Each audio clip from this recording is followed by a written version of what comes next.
जब कांग्रेस से वोटर नाराज होकर जाता तो बीजेपी में चला जाता था, जब बीजेपी से नाराज होता था तो कांग्रेस में चला जाता था।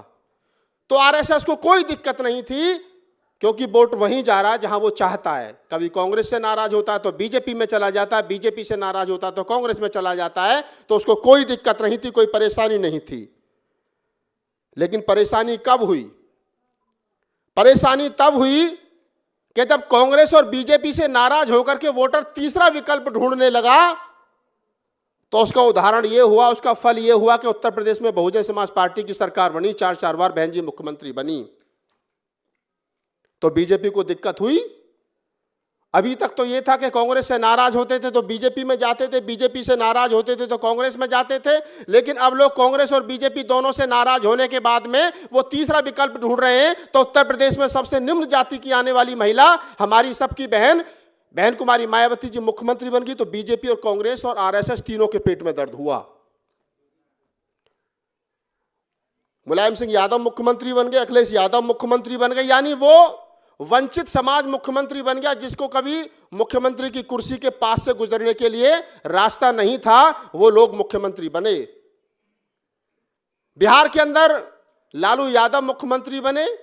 इस बार आपने देखा कि तेजस्वी यादव मुख्यमंत्री बनते बनते रह गए। ये आरएसएस बीजेपी और कांग्रेस की समस्या है। अब आप कहेंगे कि मैं आपसे ये बात कह क्यों रहा हूं? ये बात मैं इसलिए कह रहा हूं कि जब आरएसएस बीजेपी को ये लगा कि लोग कांग्रेस और बीजेपी दोनों से नाराज होने के बाद में तीसरा विकल्प ढूंढ रहे हैं, तो उन्होंने बड़ी चतुर और चालाकी से तीसरा विकल्प अपना तैयार किया, जिसका नाम है केजरीवाल। बात अगर समझ में आ गई हो तो बताएं मुझे, बात समझ में आ गई आपके? उन्होंने तीसरा विकल्प अपना ही तैयार किया। वो नहीं चाहते कि लोग कांग्रेस और बीजेपी से नाराज होकर के समाजवादी पार्टी को वोट दें, बहुजन समाज पार्टी को वोट दें, राष्ट्रीय जनता दल को वोट दें, जेडीयू को वोट दें और अन्य किसी राजनीतिक दल को वोट दें। वो नहीं चाहते। और उन्होंने कहा कि अच्छा, तुमको तीसरा विकल्प चाहिए, तुम कांग्रेस से नाराज हो, तुम बीजेपी से नाराज हो, तो तीसरा विकल्प भी लो। ये बात तो तुम्हारी करेगा, लेकिन कच्चा इसका खाकी है, जिसका नाम है केजरीवाल। वो पहले दिल्ली में तैयार हुआ, अभी पंजाब में फिर सरकार बना ली, और अभी आपने देखा कि किस प्रकार से दूसरे प्रदेशों में वो जा रहा है। यानी कि बीजेपी और आरएसएस ये चाहते हैं कि अगर आपको हमसे नाराजगी है, कांग्रेस से नाराजगी है, तो आप जाइए, तीसरे विकल्प के रूप में भी हमारे छोटे वाले भाई को, यानी आरएसएस के छोटे रिचार्ज को स्वीकार करिए, हमें कोई दिक्कत नहीं है। तो जब उनका विपक्ष हो सकता है, उनका पक्ष हो सकता है, उनका तीसरा भी विकल्प उन्हीं का हो सकता है, तो फिर अभी एक सवाल और उठता है। वो सवाल ये उठता है कि मोदी जी की जीत का मंत्र क्या है? हालांकि बहुत सारी बात उस पर हो गई। आप किसी प्रदेश में जहां जहां उनकी सरकार चल रही है और पूरे मुल्क में जो उनकी सरकार चल रही है, उसका वोट ऑफ परसेंटेज निकाल करके देख लीजिए कितना वोट मिला है। तो आप महसूस करेंगे, आप पाएंगे कि साहब 40% के आसपास अधिकतम, बहुत ज्यादा जानो तो 40% के आसपास अधिकतम। 60% वोट तो अभी भी विपक्ष के पास है। लेकिन मोदी जी को मालूम है कि ये 60% इकट्ठा नहीं हो सकता, ना मैं इनको इकट्ठा होने दूंगा। और ये जो 40% है, ये मेरा अधिकतम है, मैं कितनी ताकत लगा लूं, इससे ज्यादा मैं 40 से 41 इसको कर नहीं सकता। तो जरूरत है 60% को इकट्ठा होने की। हमने तो 2019 के चुनाव में उत्तर प्रदेश में प्रयास किया था कि सपा बसपा दोनों साथ में आ जाएं। आए भी, चुनाव भी लड़ा गया, रिजल्ट आपके सामने कम से कम 15 तो आई, अन्यथा वो 15 भी नहीं आती, क्योंकि हम लोग बिखर जाते। और बिखरने का परिणाम आपने 2022 के चुनाव में देखा कि हम लोग एक सीट पर रह गए, और जो दूसरी सीट पार्टी को हमने वोट दिया, समाजवादी को, वो 100-125 पर सिमट गई, सरकार फिर भी उन्हीं की बनी।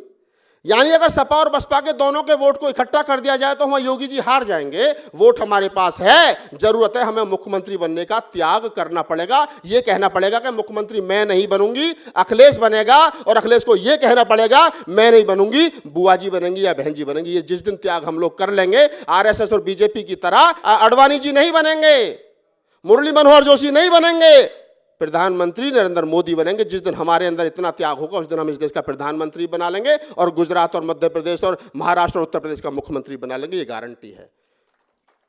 लेकिन जरूरत क्या है? जरूरत यही तो है, यही हम कर नहीं पा रहे। हमको हर आदमी को मुख्यमंत्री बनना है साहब। उनके यहाँ एक आदमी प्रधानमंत्री बनने की दौड़ में, नरेंद्र दामोदर दास मोदी, दूसरा नहीं है कोई। बहुजन समाज के लोगों से बात करोगे प्रधानमंत्री कौन बनेगा तो 50 नाम आ जाएंगे। अब 50 तो नहीं बन सकते, कुर्सी तो एक ही है। तो हमको ये कहना पड़ेगा कि नहीं हमारा प्रधानमंत्री पद का उम्मीदवार ये है, तो हम प्रधानमंत्री बन सकते हैं, इसमें कोई दो राय नहीं है। और हमारी हार का कारण मैंने बताया कि हम बहुत सारे लोग, हमारी बहुत सारी मांगे और हमारे हर आदमी के जेब में विजिटिंग कार्ड, उसमें एक संगठन, उसका एक राष्ट्रीय अध्यक्ष, ये हमारी हार का कारण है। संगठन बनाना बुरी बात नहीं है, लेकिन संगठन के साथ साथ हमारे पीछे लोग कितने, ये महत्वपूर्ण विषय है। मुझसे लोग मिलते हैं, ऐसे ऐसे लोग मिलते हैं कि मेरा नाम ये है, जानते हो मुझे? मैं तो नहीं जानता। कि हम आपके वीडियो बहुत देखते हैं, मैं धन्यवाद उसके लिए, शुक्रिया। कि मेरा ये संगठन है, मैं इसका राष्ट्रीय अध्यक्ष हूँ। कहाँ रहते हो? कि 5 नंबर गली में। 5 नंबर गली के पूरे आदमी नहीं जानते उसे वो राष्ट्रीय अध्यक्ष है अपने संगठन का। हम लोग उम्मीद कर रहे हैं मोदी जी को हराने की, नहीं हार सकते। और कुछ एक बात है जो मैं आपके साथ साझा कर लेता हूँ। अभी यहाँ सामंतवाद की बात की गई, पूंजीवाद की बात की गई। महमूद प्राचा साहब ने कहा, पासा साहब ने उस पर बोला, जब सरकार अम्बेडकरवादियों की होती है ना, तो ये जितने बड़े पूंजीवादी हैं ये सब धरे रह जाते हैं। एक उदाहरण के साथ आपको बता देता हूं। उत्तर प्रदेश के अंदर जब बहुजन समाज पार्टी की सरकार चल रही थी, पूर्ण बहुमत की, माननीय बहन जी मुख्यमंत्री थी, तो वहां देखे होंगे आपने रिलायंस के पेट्रोल पंप कितने हजारों की संख्या में, सब पर ताला लटका था, कोई चल नहीं रहा था। ये ताकत होती है अम्बेडकरवादी सरकार की।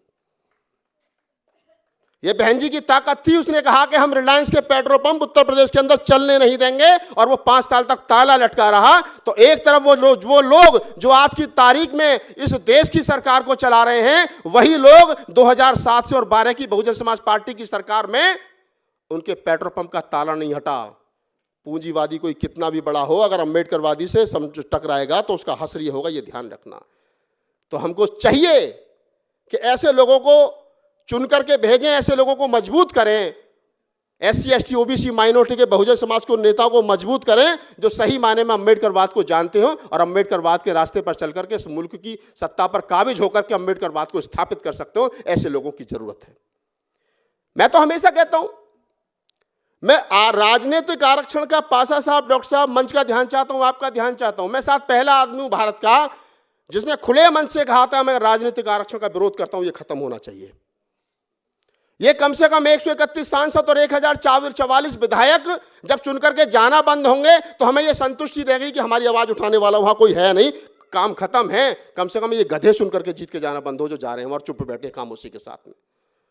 131 सांसद SC ST के, 150 से ज्यादा सांसद OBC के, 300 के आसपास SC ST OBC के सांसद 500 में से, और हम जातिगत जनगणना नहीं करवा पा रहे, हमको डूब कर नहीं मरा जाता।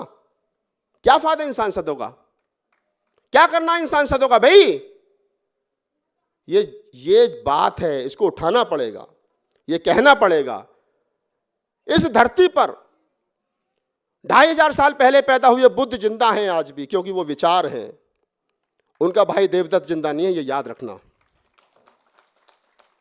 इस धरती पर मोहम्मद साहब का नाम आज भी अदब के साथ लिया जाता है। जो सैकड़ों राजा मुसलमान इस धरती पर होकर के गुजर गए, उनका कोई नाम नहीं जानता, ये ध्यान रखना आप लोग। इस धरती पर बाबा साहब डॉक्टर अम्बेडकर हजारों साल तक जिंदा रहेंगे। उनके समकालीन नेता बाबू जगजीवन राम जिंदा नहीं है, ये याद रखना। मान्यवर साहब काशीराम आज हमारे बीच नहीं है, लेकिन ना रहने के बाद भी वो मान्यवर साहब हैं, और उनकी विरासत पर जो लोग कब्जा जमा करके बैठे भैया भतीजावाद चला रहे हैं, वो जिंदा नहीं रहेंगे, ये याद रखना। मैं सच कह रहा हूं। ये जो लोग पैसे के पीछे भाग रहे हैं, जो फूले अम्बेडकरी आंदोलन का सौदा कर रहे हैं, जो नकली अम्बेडकरवाद का चेहरा लगा करके घूम रहे हैं, ये लोग ज्यादा दिन तक जिंदा नहीं रहेंगे। अम्बेडकर हजारों साल तक जिंदा रहेंगे, बुद्ध हजारों साल से जिंदा हैं और आने हजारों साल तक जिंदा रहेंगे, वो महत्वपूर्ण है। लेकिन हम लोग कितने लालची हैं, हम लोग इतने लालची हो गए, हम लोग नाम चाहते हैं, काम नहीं करना चाहते। किसी का बाप मर जाए, किसी की मां मर जाए, शमशान घाट में अपने बाप की डेड बॉडी को लेकर के जाएगा और वहां 10,000 के ब्रंच भी बैठने के लिए बनवाएगा, कुर्सी भी बैठने के लिए बनवाएगा, तो उसके नीचे नाम लिखेगा ये राहुल नागपाल ने अपने पिता की स्मृति में बनवाई। तूफान आया चला गया नाम, क्या करेगा इस नाम का भाई? ये सिखाया था बाबा साहब ने। मेरा बाप मर जाए, मैं गांव के बाहर गेट बनवाता हूं, अपने गांव के बाहर गेट बनवाता हूं, उस पर लिखवाता हूं राहुल नागपाल ने ये गेट अपने दादाजी घनश्याम दास की स्मृति में बनवाया। 10 साल के बाद में तूफान आया, ढह गया, नाम खत्म। क्या करना है इस नाम का? किसी के गांव में किसी के नाम से पूछने चले जाओ साहब कि ये फला आदमी कहां रहता है, तो 4 बार पूछोगे तो 1 बार बताता है शायद उधर रहता है कोई। उस आदमी से पूछो जिस आदमी को जिसके गांव में नहीं जानते, वो कहता साहब मेरा तो नाम डूब गया क्योंकि मेरे पास लड़का नहीं है। लड़की मेरा नाम कैसे चलेगा? तेरे नाम को पूछ कौन रहा है तो बता दे मुझे। यह आदमी की मानसिकता है। और ऐसे लोग वो किसी के पीछे भाग रहे हो, दौलत के पीछे भाग रहे हो, शोहरत के पीछे भाग रहे हो, किसी के पीछे भाग रहे हो, वो कभी भी ना तो फूले अम्बेडकरी आंदोलन के सगे थे ना होंगे। ये लोग फूले अम्बेडकरी आंदोलन के लिए खतरनाक हैं। फूले अम्बेडकरी आंदोलन के लिए मान्यवर साहब काशीराम जैसा आदमी चाहिए जो एक हाफ बाजू की शर्ट में हवाई चप्पलों में चले, घर से निकल करके साइकिल लेकर के चलो, हम देखेंगे हमारा कोई क्या बिगाड़ेगा। जब चुनाव लड़ेंगे तो खाता होगा, जब चुनाव लड़ेंगे तो कोई बैंक बैलेंस नहीं होगा, ऐसे कहते हैं। क्या बिगाड़ेगा कोई किसी का? लेकिन जो हजारों करोड़ की दौलत इकट्ठा करके बैठे हैं, ये तो बोलते भी उतना जितना ईडी और सीबीआई बोलती है। ये तो बोलते भी उतना जितना आरएसएस के हेडक्वार्टर से यहां से नागपुर से मैसेज जाता है। तो तमाम बातें हैं। और फिर मैं लास्ट में यही बात कहूंगा कि आपने का विषय बहुत खूबसूरत था, लेकिन मैं जब दिल्ली से चला था तो सोच के चला था मैं क्या बोलूंगा इस पर। लेकिन मैंने कोशिश की कि आपका विषय बहुत अच्छा, इस पर काम कीजिए। और डॉक्टर साहब के लिए बहुत बहुत साधुवाद कि उन्होंने मेरे जैसे बिगड़ैल बच्चे को भी यहाँ बुला करके इतने सारे फूल मालाओं से सम्मानित किया। और मैं तो कम खतरनाक बोलता हूँ, मैं तो खैर फिर भी थोड़ा सा छोड़ देता हूँ। अभी नीरज भाई बोलेंगे तो पता चलेगा कि वो मुझसे भी ज़्यादा खतरनाक बोलते हैं। तो मैं तमाम साथियों का धन्यवाद करता हूँ। दो एक पंक्तियाँ पढ़ देता हूँ। मैं कवि आदमी हूँ, जब मैं ऐसे किसी ऑडियंस को देखता हूँ बैठा हुआ तो मुझे लगता है कि मैं शायद कुछ आपको सुना दूँ कि ना झूठे रिश्ते रखते हैं और ना झूठी शान रखते हैं, ना झूठे रिश्ते रखते हैं ना झूठी शान रखते हैं, दीवाने भीम के हैं हम, अलग पहचान रखते हैं, अलग पहचान रखते हैं। ये नागपुर वाले हैं, इनका आरएसएस वालों का हेडक्वार्टर मुझे पता चला यही है, यही है ना, पीछे है, सामने ही है। आवाज़ चली जाएगी वहाँ तक? चलो भेज देते हैं। मैंने एक बार एक शेर कहा था, देश भर में बड़ा फेमस हुआ, तो मेरी मिसेज ने मुझसे कहा कि ऐसा मत पढ़ा करो कोई गोली मार देगा। तो मैंने कहा पागल है तू, इन नागपुर वालों का भांजा लगता हूँ मैं, गोली कोई नहीं मारेगा। मैंने कहा कि हम नीली निक्कर वाले हैं। ध्यान से सुन लेना ये पंक्तियाँ। मैं लाइव शो करके गया हूँ यहाँ आवाज़ इंडिया पे भी, दीक्षा भूमि पे 2 साल पहले, और भी 3-4 बार आया हूँ, लेकिन ऐसे पहली बार मौका मिल रहा है कि हम नीली निक्कर वाले हैं, ये खाकी निक्कर वाले हैं। रंगों की लड़ाई चल रही है आजकल के, भगवा और हरा। तो हमने सोचा हम भी बता दें कि दोनों के बीच में नीला तो छूट ही गया, ये भी पहचान लो कि हम नीली निक्कर वाले हैं, ये खाकी निक्कर वाले हैं, हम बाबा साहब के बेटे हैं, ये बाबा साहब के साले हैं। धन्यवाद, बहुत बहुत साधुवाद आपका, बहुत बहुत धन्यवाद। और तमाम ऑर्गेनाइजिंग कमेटी को बहुत बहुत साधुवाद, धन्यवाद। आप लोगों ने इतनी मोहब्बत के साथ सुना, आप लोगों ने इतनी मोहब्बत के साथ बुलाया, आप सब तमाम लोग धन्यवाद के पात्र हैं। जय भीम, नमो बुद्धाय, जय मूल निवासी।